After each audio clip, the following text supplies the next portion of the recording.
आओ जो सतगुरां दी पावन पवित्र गुरबाणी सुखमणी साहिब जी की अपनी लड़ीवार चल रही है विचार।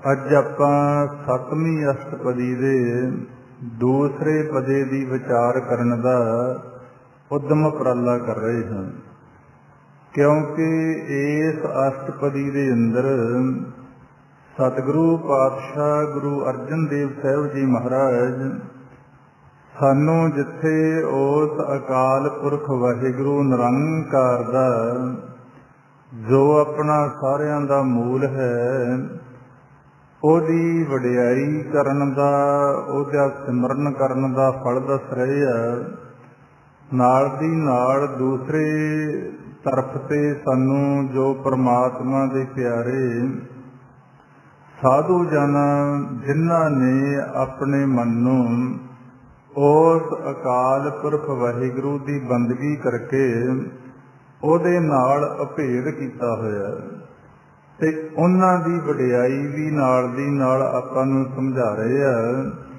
कि जे असीं उन्हां दी संगत करदे हां तां साडे जीवन दे अंदर की फल दी प्राप्ति हुंदी है। क्योंकि पातशाह दी बाणी दे अंदर आपां हर रोज़ पढ़दे हां, आवो संत प्यारे हो अकथ की करह कहानी, करह कहानी अकथ तेरी कित द्वारे पाई है।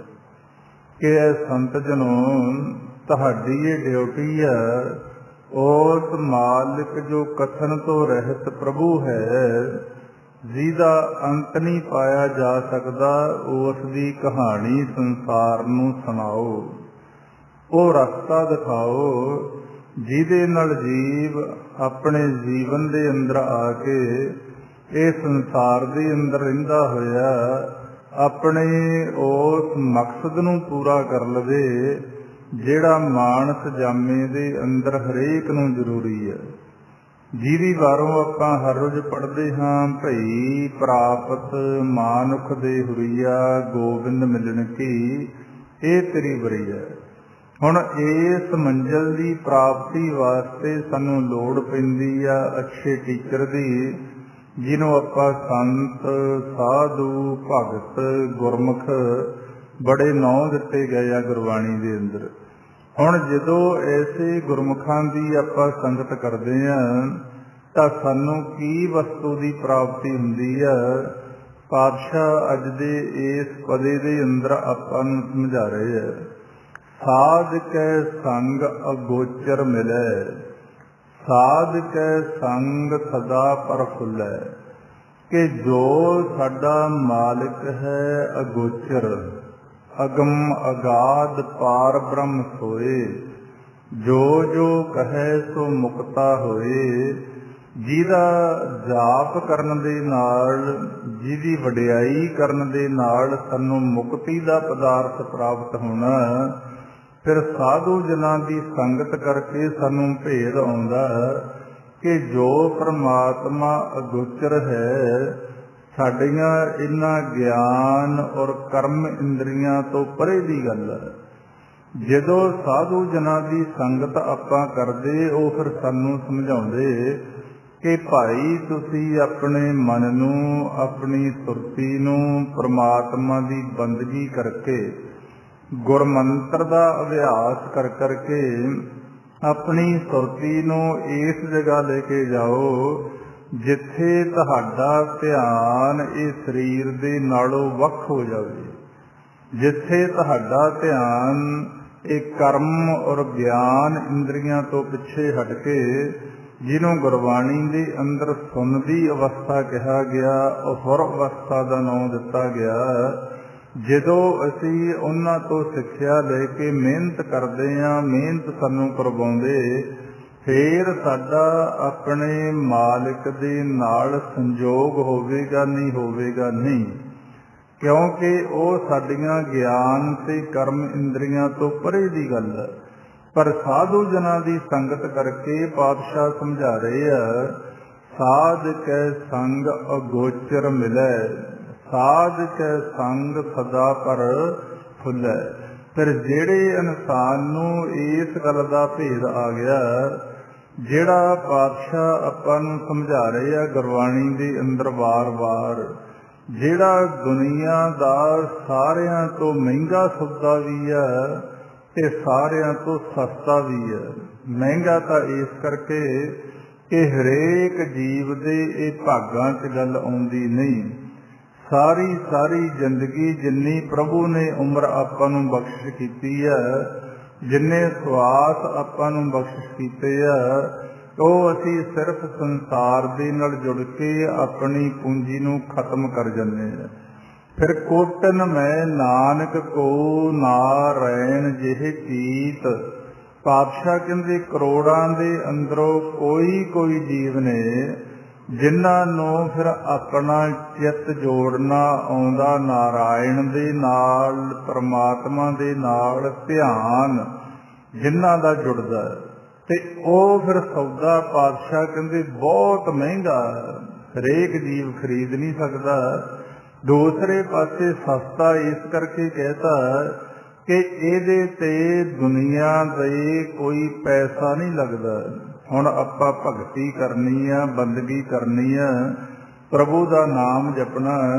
ਗੁਰੂ ਨਾਨਕ ਪਾਤਸ਼ਾਹ ਦੇ ਘਰ ਨੇ ਬੜਾ ਸੌਖਾ ਜਿਹਾ ਰਸਤਾ ਸਾਨੂੰ ਸਮਝਾਤਾ ਕਿ ਤੁਸੀਂ ਆਪਣੇ ਪਰਿਵਾਰਾਂ 'ਚ ਰਹੋ, ਆਪਣੀ ਦੁਨੀਆ ਦੀ ਕਿਰਤ ਕਰਦੇ ਰਹੋ, ਤੇ ਨਾਲ ਦੀ ਨਾਲ ਜਿਹੜਾ ਤੀਸਰਾ ਸਿਧਾਂਤ ਆ ਨਾਮ ਜਪਣਾ, ਕਿਰਤ ਕਰਨੀ, ਨਾਮ ਜਪਣਾ ਔਰ ਵੰਡ ਕੇ ਛਕਣਾ।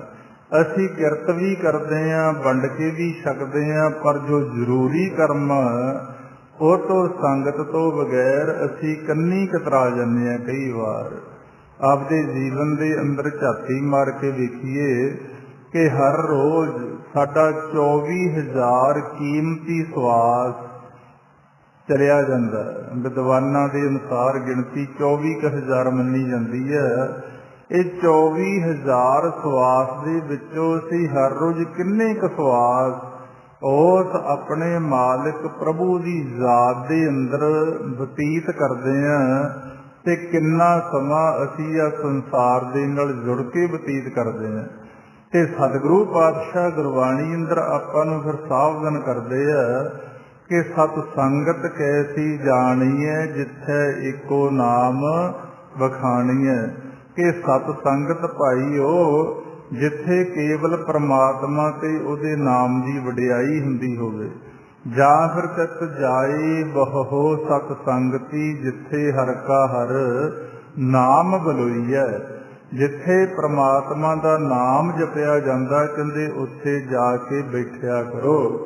ਹੁਣ ਇਹ ਚੀਜ਼ਾਂ ਅੱਜ ਦੇ ਯੁੱਗ ਦੇ ਅੰਦਰ ਇਨਸਾਨ ਤੋਂ ਬਹੁਤ ਦੂਰ ਹੁੰਦੀਆਂ ਜਾਂਦੀਆਂ। ਇਸੇ ਕਰਕੇ ਭਾਵੇਂ ਅਸੀਂ ਧਰਮ ਦੇ ਕਰਮ ਬਹੁਤ ਕਰਦੇ ਹਾਂ, ਬਹੁਤ ਸਾਰੇ ਯਤਨ ਹੋ ਰਹੇ ਆ, ਧਰਮ ਦਾ ਪ੍ਰਚਾਰ ਔਰ ਪ੍ਰਸਾਰ ਦੇ ਸਾਧਨ ਬਹੁਤ ਨੇ, ਪਰ ਜਿਹੜੀ ਜ਼ਰੂਰੀ ਗੱਲ ਆ ਇਹ ਤੋਂ ਬਗੈਰ ਜੀਵ ਸਾਰੇ ਕਰਮ ਕਰਦੇ ਹੋਏ ਵੀ ਮੁਸ਼ਕਲਾਂ ਤੋਂ ਬਾਹਰ ਨਹੀਂ ਆ ਰਹੇ। ਤਾਂ ਪਾਤਸ਼ਾਹ ਸਾਨੂੰ ਸਮਝਾ ਰਹੇ ਆ ਸਾਡੇ ਜੀਵਨ ਦਾ ਮੇਨ ਮਨੋਰਥ, ਜ਼ਰੂਰੀ ਜੋ ਕਰਮ ਹੈ ਉਹ ਹੈ ਆਪਣੇ ਮਾਲਿਕ ਪ੍ਰਭੂ ਦੇ ਅੰਦਰ ਅਭੇਦ ਹੋਣਾ, ਉਹਦੇ ਨਾਲ ਜੁੜਨਾ। ਜੀ ਤੋਂ ਬਗੈਰ ਸਾਡੇ ਜੀਵਨ ਦੀ ਸਫਲਤਾ ਨਹੀਂ ਹੈ। ਜੀਵਨ ਤੋਂ ਗਣੀਏ ਹਰ ਪੇਖਾ। ਪਾਤਸ਼ਾਹ ਕਹਿੰਦੇ ਉਸ ਦਿਨ ਤੁਹਾਡਾ ਜੀਵਨ ਕਿਸੇ ਗਿਣਤੀ 'ਚ ਜਿਸ ਦਿਨ ਤੁਸੀਂ ਆਪਣੇ ਮਾਲਿਕ ਪ੍ਰਭੂ ਨੂੰ ਦੇਖ ਲਵੋਗੇ। ਹੁਣ ਇਹਨਾਂ ਗੱਲਾਂ ਦੀ ਪ੍ਰਾਪਤੀ ਕਿਵੇਂ ਹੋਵੇ?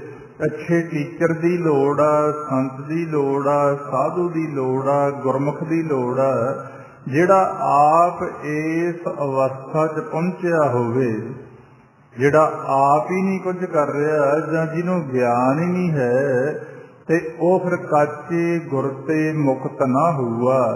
ਪਾਤਸ਼ਾਹ ਸਮਝਾ ਰਹੇ ਆ ਸਾਧਕ ਸੰਗ ਅਗੋਚਰ ਮਿਲੈ।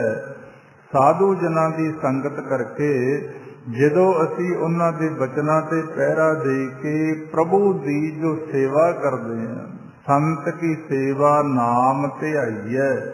ਇੱਕ ਗੱਲ ਤਾਂ ਸਾਨੂੰ ਪੱਲੇ ਬੰਨ੍ਹ ਲੈਣੀ ਚਾਹੀਦੀ ਹੈ, ਸੰਗਤ ਜਿੱਥੇ ਵੀ ਕੋਈ ਕਰਦਾ ਬਹੁਤ ਵਧੀਆ, ਪਰ ਜੇ ਅਸੀਂ ਪ੍ਰਮਾਤਮਾ ਦਾ ਨਾਮ ਨਹੀਂ ਧਿਆਉਂਦੇ ਤਾਂ ਸਮਝੋ ਅਸੀਂ ਆਪਣੇ ਜੀਵਨ ਦੇ ਅਸਲੀ ਕੰਮ ਦੀ ਅਜੇ ਸ਼ੁਰੂਆਤ ਨਹੀਂ ਕਰੀ। ਜਿੰਨਾ ਚਿਰ ਸਾਡਾ ਪ੍ਰਮਾਤਮਾ ਦੇ ਨਾਲ ਧਿਆਨ ਜੁੜਨਾ ਸ਼ੁਰੂ ਨਹੀਂ ਹੁੰਦਾ, ਉਨਾ ਚਿਰ ਸਾਡੇ ਜੀਵਨ ਦੇ ਅਸਲੀ ਕਾਰਜ ਦੀ ਸ਼ੁਰੂਆਤ ਨਹੀਂ ਹੋਵੇਗੀ। ਤਾਂ ਪਾਤਸ਼ਾਹ ਫਿਰ ਸਮਝਾ ਰਹੇ ਆ, ਸਾਧ ਕੇ ਸੰਗ ਅਗੋਚਰ ਮਿਲੈ, ਸਾਧ ਕੇ ਸੰਗ ਸਦਾ ਪ੍ਰਫੁੱਲੈ।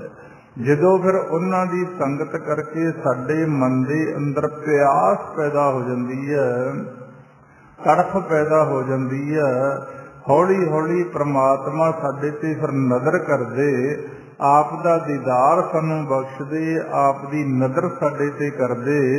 ਫਿਰ ਉਹ ਜੀਵਾਂ ਦਾ ਜੀਵਨ ਕਿਹੋ ਜਿਹਾ, ਸਾਧ ਕੇ ਸੰਗ ਸਦਾ ਪ੍ਰਫੁੱਲੈ। ਉਹ ਫਿਰ ਸੰਗਤ ਕਰਕੇ ਪ੍ਰਭੂ ਦੀ ਯਾਦ ਆਪਣੇ ਮਨ ਦੇ ਅੰਦਰ ਵਸਾ ਕੇ ਸਦਾ ਖੇੜੇ ਦੇ ਅੰਦਰ ਆਪਣਾ ਜੀਵਨ ਬਤੀਤ ਕਰਦੇ ਹੈ। ਨਹੀਂ ਅੱਜ ਸੰਸਾਰ 'ਚ ਆਪਾਂ ਵੇਖ ਲਓ, ਕੋਈ ਵਿਰਲਾ ਇਨਸਾਨ ਹੋਵੇਗਾ ਜਿਹਦੇ ਚਿਹਰੇ ਤੇ ਰੌਣਕ ਆ ਪ੍ਰਮਾਤਮਾ ਦੀ, ਜਿਹੜੇ ਅੰਦਰੋਂ ਖੁਸ਼ ਹੈ। ਨਹੀਂ ਸਾਰਾ ਸੰਸਾਰ ਰਾਜਾ ਰੰਕ ਦੋ ਮਿਲ ਰੋਈ ਹੈ, ਅੰਧਕਾਰ ਸੁਖ ਕਬੂ ਨਾ ਸੋਈ ਹੈ। ਜੀਵ ਅਗਿਆਨਤਾ ਦੇ ਹਨੇਰੇ 'ਚ ਭਾਵੇਂ ਸਾਡੇ ਕੋਲ ਬੜੇ ਸਾਧਨ ਨੇ, ਪਰ ਫੇਰ ਵੀ ਚਿਹਰੇ ਮੁਰਝਾਏ ਹੋਏ ਨੇ, ਹਾਸੇ ਸਾਡੇ ਖਤਮ ਹੋ ਚੁੱਕੇ ਆ, ਬੁਝੇ ਪਏ ਆ ਮਨ ਅੰਦਰੋਂ। ਕਾਰਨ ਇੱਕੋ ਹੀ, ਅਸੀਂ ਜਿਹੜੀ ਚੀਜ਼ ਨਾਲ ਸਾਨੂੰ ਖੇੜਾ ਮਿਲਣਾ ਉਹ ਤੋਂ ਦੂਰ ਚਲੇ ਗਏ। ਸਾਧ ਕੇ ਸੰਗ ਅਗੋਚਰ ਮਿਲੈ, ਸਾਧ ਕੇ ਸੰਗ ਸਦਾ ਪ੍ਰਫੁੱਲੈ। ਅੱਗੇ ਪਾਤਸ਼ਾਹ ਸਮਝਾ ਰਹੇ ਹਨ, ਸਾਧ ਕੇ ਸੰਗ ਆਵੇ ਬਸ ਪੰਚਾ। ਹੁਣ ਸਾਡੇ ਜੀਵਨ ਦੇ ਅੰਦਰ ਆਨੰਦ ਕਿੱਥੇ ਚਲਿਆ ਗਿਆ, ਖੁਸ਼ੀਆਂ ਕਿਉਂ ਖਤਮ ਹੋ ਗਈਆਂ? ਕਿਉਂਕਿ ਸਾਡੇ ਮਨ ਨੂੰ ਇਹ ਕਾਲ ਦੇ ਪੰਜੇ ਦੂਤ ਕੁੱਟ ਰਹੇ ਯਾਰ ਸਮੇਂ। ਕਿਤੇ ਕਾਮ ਕੁੱਟਦਾ, ਕਿਤੇ ਕ੍ਰੋਧ ਕੁੱਟਦਾ, ਕਿਤੇ ਲੋਭ ਕੁੱਟਦਾ, ਕਿਤੇ ਮੋਹ ਦੀ ਫਾਹੀ ਗਲਾ ਘੁੱਟਦੀ ਆ, ਕਿਤੇ ਹੰਕਾਰ ਤੰਗ ਕਰਦਾ। ਪਾਤਸ਼ਾਹ ਗੁਰਬਾਣੀ ਅੰਦਰ ਸਮਝਾ ਰਹੇ ਆ, ਅਬਰ ਪੰਚ ਹਮ ਏਕ ਜਨਾ, ਕਿਉਂ ਰਾਖੇ ਘਰ ਵਾਰ ਮਨਾ, ਮਾਰੇ ਲੂਟੇ ਨੀਤ ਨੀਤ, ਕਿਸ ਆਗੇ ਕਰੀ ਪੁਕਾਰ ਜਨ।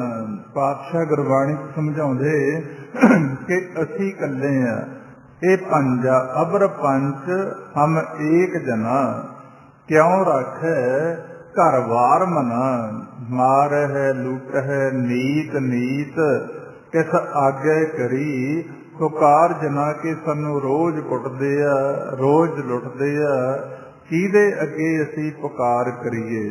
ਫਿਰ ਸਵਾਲ ਦਾ ਜਵਾਬ ਆ ਉਸੇ ਸ਼ਬਦ ਦੇ ਅੰਦਰ।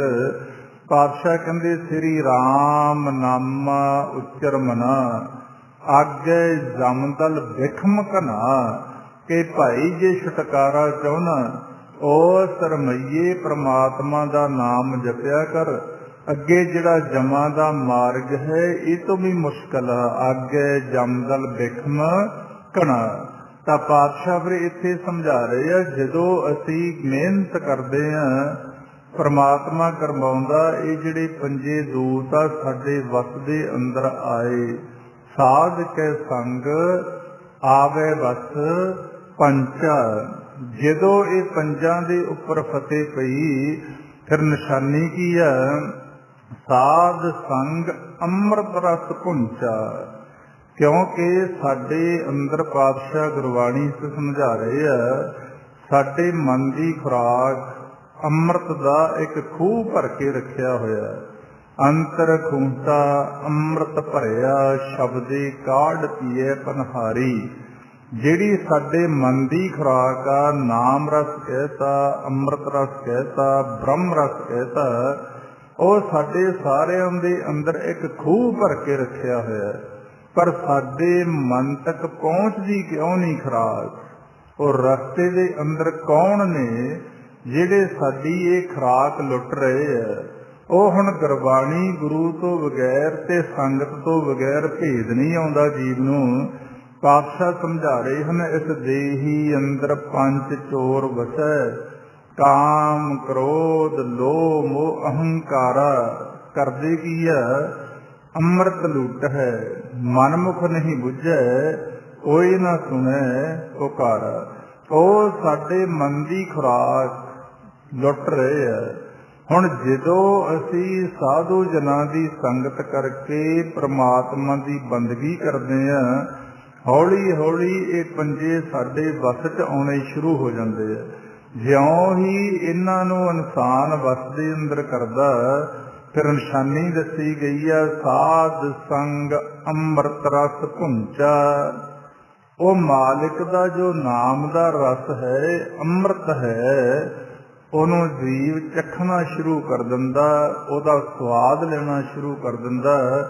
ਇਹ ਹੁਣ ਆਪਾਂ ਆਪਣੇ ਜੀਵਨ ਦੇ ਅੰਦਰ ਝਾਤੀ ਮਾਰ ਕੇ ਵੇਖਣੀ ਹੁੰਦੀ ਆ ਕਿ ਜਿੰਨੀ ਜਿੰਨੀ ਸਾਡੀ ਉਮਰ ਹੋ ਗਈ, 20, 30, 40, 50, 60 ਸਾਲ ਜਿੰਨੇ ਦੀ ਹੈ, ਕਿ ਕੀ ਅਸੀਂ ਕਿਤੇ ਅੰਤਰਗਤ ਉਸ ਪ੍ਰਮਾਤਮਾ ਦੇ ਨਾਮ ਦੇ ਰਸ ਦਾ ਸਵਾਦ ਵੇਖਿਆ? ਜੇ ਨਹੀਂ ਵੇਖਿਆ ਤਾਂ ਸਾਵਧਾਨ ਕਰ ਰਹੇ ਆ ਪਾਤਸ਼ਾਹ ਹਰ ਰੋਜ਼ ਜਦੋਂ ਰਹਿ ਰਸ ਦਾ ਪਾਠ ਆਪਾਂ ਕਰਦੇ ਆ, ਜਿਨ ਹਰ ਹਰ ਹਰ ਰਸ ਨਾਮ ਨਾ ਪਾਇਆ ਤੇ ਭਾਗਹੀਣ ਜਮ ਪਾਸ। ਵੱਖਰੀ ਗੱਲ ਆ, ਅਗਿਆਨਤਾ ਦੇ ਹਨੇਰੇ 'ਚ ਅਸੀਂ ਆਪਦੇ ਆਪ ਨੂੰ ਬਹੁਤ ਵਡਭਾਗੀ ਕਹਿ ਦਿੰਦੇ ਆ, ਭਾਗਾਂ ਵਾਲੇ ਕਹਿ ਦਿੰਦੇ ਆ। ਚਾਰ ਦੁਨੀਆ ਦੇ ਪਦਾਰਥ ਹੋ ਗਏ ਆ, ਚਾਰ ਮਾਇਆ ਛਿੱਲੜ ਇਕੱਠੇ ਹੋ ਗਏ ਤਾਂ ਇਨਸਾਨ ਫੁੱਲਿਆ ਨਹੀਂ ਸਮਾਉਂਦਾ ਕਿ ਮੈਂ ਬਹੁਤ ਵੱਡਾ ਭਾਗਾਂ ਵਾਲਾ। ਪਰ ਪਾਤਸ਼ਾਹ ਦੀ ਗੁਰਬਾਣੀ ਦੀ ਨਾਲ ਜਦੋਂ ਆਪਦੇ ਜੀਵਨ ਦੀ ਤੁਲਨਾ ਆਪਾਂ ਕਰਾਂਗੇ, ਸਤਿਗੁਰੂ ਸਮਝਾ ਰਹੇ ਆ, ਜਿਨ ਹਰ ਹਰ ਹਰ ਰਸ ਨਾਮ ਨਾ ਪਾਇਆ ਤੇ ਭਾਗਹੀਣ ਜਮ ਪਾਸ। ਭਾਗਾਂ ਤੋਂ ਹੀਣੇ ਤੇ ਜਮਾਂ ਦੀ ਮਾਰ ਖਾਣੀ ਪੈਣੀ ਹੈ।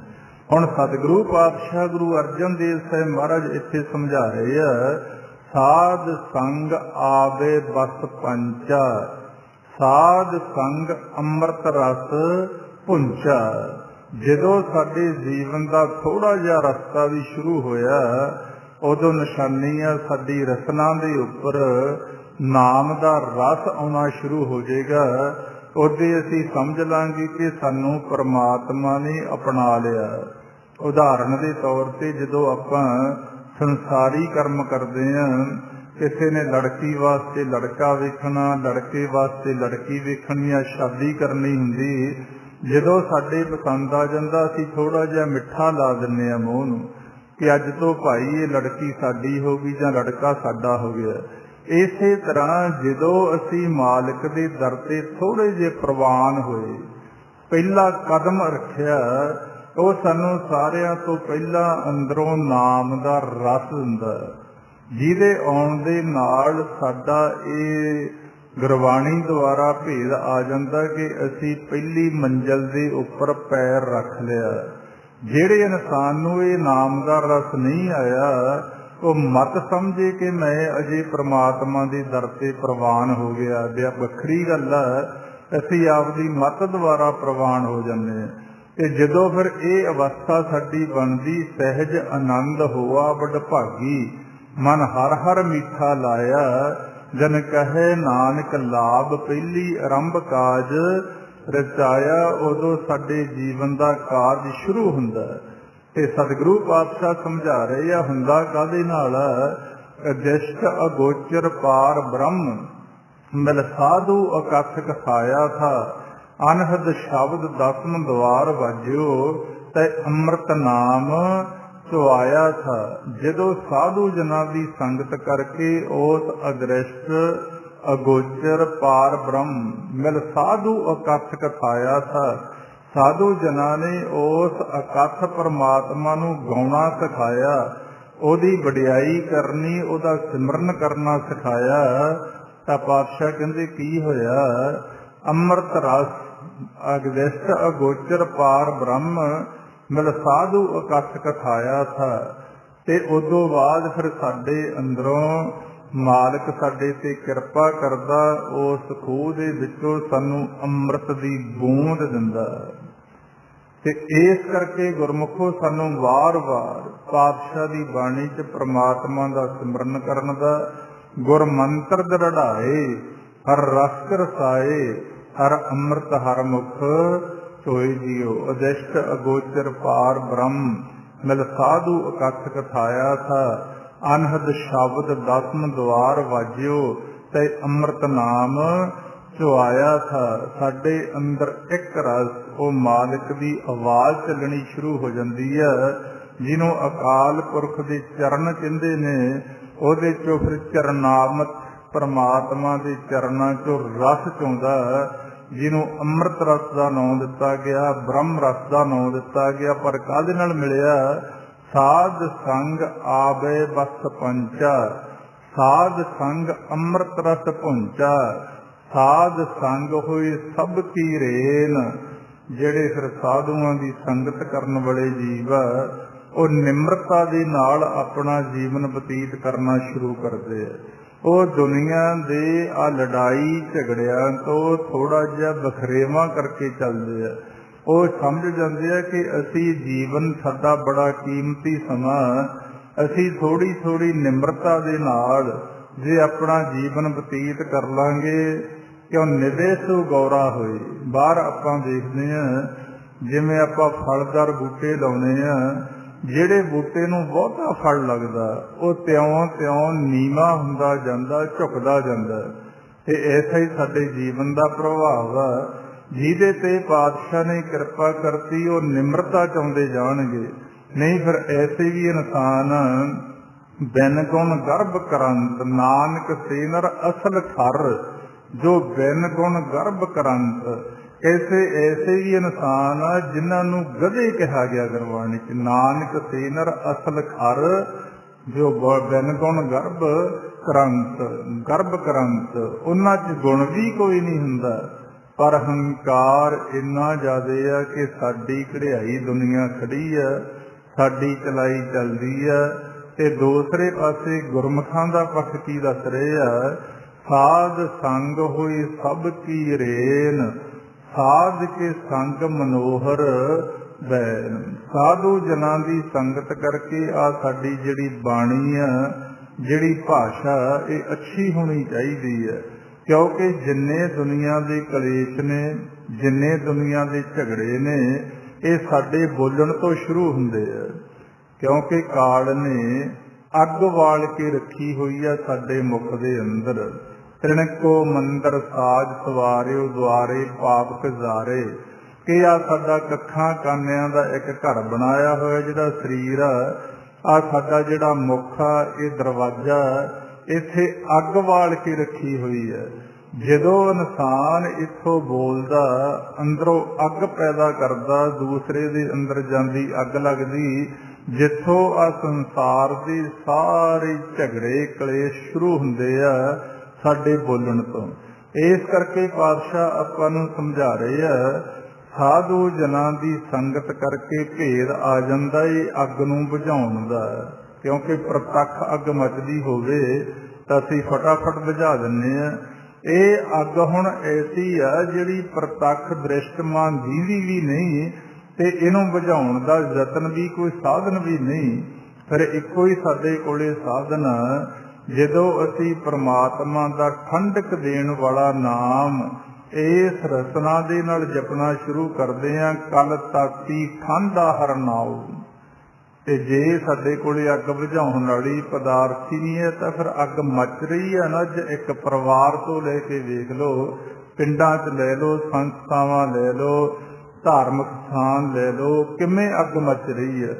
ਸਾਰੇ ਸੰਸਾਰ ਨੂੰ ਦੁਰਮਤ ਦੀ ਅਗਨ ਜਾਲ ਰਹੀ ਹੈ। ਕਿਉਂਕਿ ਸ਼ਬਦ ਦੇ ਵਿਚਾਰ ਤੋਂ ਦੂਰ ਚਲੇ ਗਏ, ਪਰਮੇਸ਼ਰ ਦੀ ਬੰਦਗੀ ਤੋਂ ਦੂਰ ਚਲੇ ਗਏ। ਗੁਰਮਤ ਅਗਨ ਜਗਤ ਪ੍ਰਜਾਰੈ, ਸੋ ਉਭਰੈ ਗੁਰ ਸ਼ਬਦ ਵਿਚਾਰੈ। ਤਾਂ ਜੋ ਫਿਰ ਸ਼ਬਦ ਦੀ ਵਿਚਾਰ ਨਾਲ ਅਸੀਂ ਜੁੜਦੇ, ਮਹਾਰਾਜ ਕਹਿੰਦੇ ਭਾਸ਼ਾ ਸਾਡੀ ਅੱਛੀ ਹੋ ਜਾਂਦੀ ਹੈ, ਸੁੱਖ ਦੇਣ ਵਾਲੀ ਭਾਸ਼ਾ ਹੋ ਜਾਂਦੀ ਹੈ। ਇੱਕ ਇਨਸਾਨ ਬੋਲਦਾ ਨਫ਼ਰਤ ਪੈਦਾ ਕਰਦਾ, ਅੱਗ ਪੈਦਾ ਕਰਦਾ। ਇੱਕ ਪ੍ਰਮਾਤਮਾ ਦੇ ਭਗਤ ਬੋਲਦੇ ਆ, ਉਹ ਮਨ ਨੂੰ ਸਾਡੇ ਨੂੰ ਸ਼ਾਂਤੀ ਦਿੰਦੇ ਆ। ਇਸ ਕਰਕੇ ਪਾਤਸ਼ਾਹ ਸਮਝਾ ਰਹੇ ਆ, ਸਾਧ ਸੰਗ ਹੋਏ ਸਭ ਕੀ ਰੇਨ, ਸਾਧ ਕੇ ਸੰਗ ਮਨੋਹਰ ਬੈਨ। ਸਾਧ ਕੇ ਸੰਗ ਨ ਕਤਹੂ ਧਾਵੈ, ਸਾਧ ਸੰਗ ਅਸਥਿਤ ਮਨ ਪਾਵੇ। ਸਾਡਾ ਜਿਹੜਾ ਮਨ ਇਹ ਟਿਕਦਾ ਨਹੀਂ, क्योंकि इन्ने विचार ने, इन्ने फुरने ने, ये तो बाणी पढ़दा भी नहीं कई बार टिकदा, सिमरन करदा भी नहीं टिकदा, संगत च बैठिया दा भी नहीं टिकदा, शरीर बह जांदा, पर सुरत इन्नी दौड़दी आ विचारां दे अंदर, भेद ही नहीं आउंदा। इसे करके जिहड़े अच्छे साधु लोक ने ਉਹ ਸਾਨੂੰ परमात्मा की बंदगी करन दा ढंग दसदे आ कि भाई पहला अपने मन नूं टकाओ च लियाओ। जिन्हों टकाउण दे लई दुनिया तरले कढ़ रही है, बड़ा कुछ संसार च धर्म दे नां ते हो रहा, पर किन्ना क टकाओ आ। मंदिरां च जाओ, गुरद्वारियां च जाओ, मसीतां च जाओ, बड़ियां भीड़ां, पर टकाओ नहीं है। इसे करके गुरु नानक पातशाह ने सुल्तानपुर दे लोधी दे सामने जो उन्होंने दसता सी कि ना तेरा मन टकाओ च, ना ये तेरे काजी दा, ये तू तो घोड़े खरीददा फिरदा काबल दे अंदर, ते तेरे काजी दे घरे घोड़ी सोई हुई है, ओहदे बछेरे दा फिकर, क्योंकि पकड़ लेंदे हुंदे पातशाह साडे मन की हालत नूं। जिन्ना चिर हुण साडा मन टकाओ च नहीं आउंदा, जिन्हों टकाओ च लियाउण दा कोई होर साधन ही नहीं है, जिन्ना चिर गुरु दे मंत्र नूं असीं विधि अनुसार ਉਹਦੇ ਵਿੱਚ आवाज़ से अपना ध्यान नहीं टिकाउंदे, टिक ही नहीं सकता जिन्ना कोई मर्जी जोर ला दे। पातशाह समझा रहे हैं, साध के संग ना कतहूं धावै। ਜਦੋਂ फिर अच्छे साधुआं की संगत जिहड़े आप करते आ ते दूसरिਆਂ ਨੂੰ ਜਪਾਉਂਦੇ आ, नहीं तो हालात हुण हर के संत थोड़े आ, वानरस के ठग संसार च बहुत ज़्यादा है। ਜਦੋਂ बैठ के असीं अभ्यास करते हैं, साडा मन टकाओ च आउंदा। साध के संग न कतहूं धावै, साध संग अस्थित मन पावै। ਜਦੋਂ परमात्मा के नाम की बंदगी करते करते ध्यान जुड़ना शुरू हो गया, ये टकाओ च आ गया, फिर पातशाह कहंदे उस परमात्मा के मिलाप की झलक पैनी जीव नूं शुरू होनी है। जिन्ना चिर ये फुरनिया दे अंदर उन्ना चिर कोई बहुती प्राप्ति होने वाली नहीं। इस करके पातशाह सानू तट कढ़ के गुरबाणी च समझा रहे हैं, घर सुख वसिया बाहर सुख पाया, कहो नानक गुर मंत्र दृढ़ाया। ज्ञान एक वखरी चीज है, पढ़ के लिया जा सकता, सुन के लिया जा सकता, हुण तां बड़े साधन ने, पर जिहड़ा ये टकाओ वाली गल आ, प्रभु की कृपा वाली गल आ, वो बिना मेहनत तो किसी दे हिस्से आवेगी नहीं। साध के संग न कतहूं धावै। ਜਦੋਂ फिर सानू भेद आ गया, साडा मन बाहला दौड़दा नहीं है। साध के संग स्थित मन पावै, साध के संग माया ते भिन्न, साध संग नानक प्रभ सो प्रसन्न। हुण माया दे विच रहने आ, ये तो वखरे किवें होना, क्योंकि दृष्टमान माया ये तो नहीं ध्यान हटदा, फिर सूक्ष्म विचारां दी माया ये तो नहीं पिछे हटदा। साडा ये शरीर आ, ये भी माया दा बनिया होया, ये शरीर सब मूल है माया।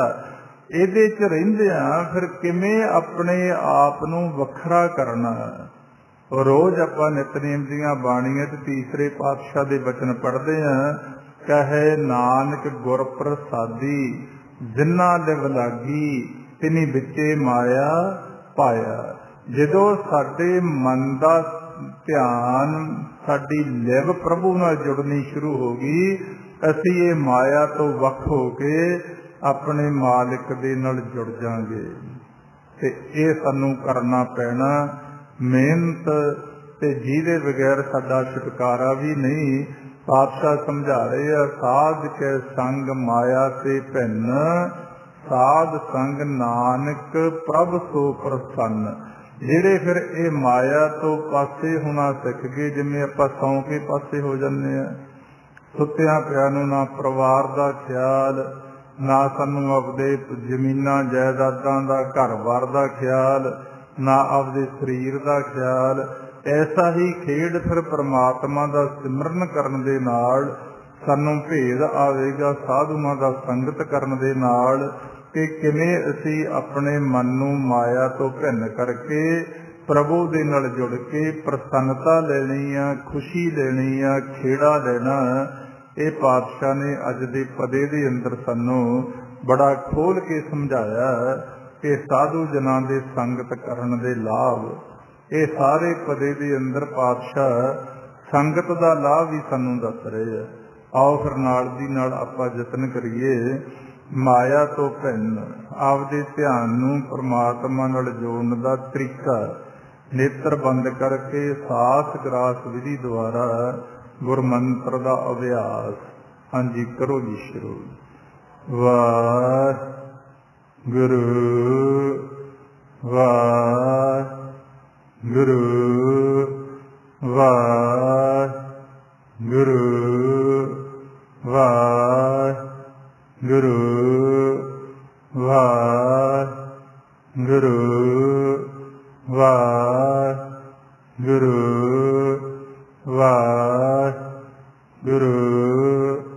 ਵਾਹਿਗੁਰੂ ਵਾਹਿਗੁਰੂ ਵਾਹਿਗੁਰੂ